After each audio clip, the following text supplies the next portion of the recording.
Hi friends, இன்றைக்கி நம்ம பார்க்க போகிறது செவ்வாய் தோஷம் விலகிறதுக்கான ஒரு எளிய பரிகாரத்தை தான் நம்ம பார்க்க போகிறோம். உங்கள் வீட்டில் இந்த மாதிரியோ இல்லை வேறு மாதிரியோ தனியாக முருகர் படம் இருக்கணும். முருகர் வள்ளி தேவயானையோட இருக்கிற படம் இருந்தாலும் ரொம்ப சிறந்தது. இந்த படத்துக்கு நீங்கள் செவ்வரளி பூ வச்சு முல்லைப்பூவால் அர்ச்சனை பண்ணணும்.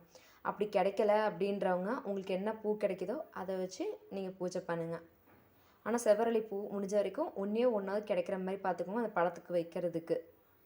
எனக்கு செவ்வாய் தோஷம் இருந்து விலகிருக்கு. எனக்கு ஜாதகம் எழுதினவரே எனக்கு செவ்வாய் தோஷம் இல்லை அப்படின்னு சொல்லியிருக்காரு.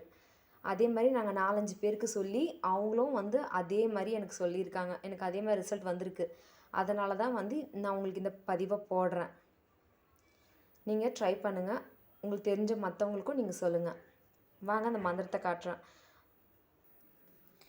இது பார்த்திங்கன்னா 108 தடவை படிக்கணும். ஆனால் நீங்கள் மனசுக்குள்ளே 9 தடவை படித்தாலும் போதும். அந்த பலன் உங்களுக்கு கண்டிப்பாக கிடைக்கும். ஏன்னா நாங்கள் எல்லாருமே 9 தடவை தான் படிச்சிருக்கிறோம்.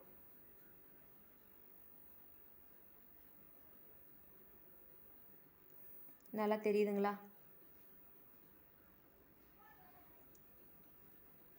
கமெண்ட் பண்ணுங்கள்.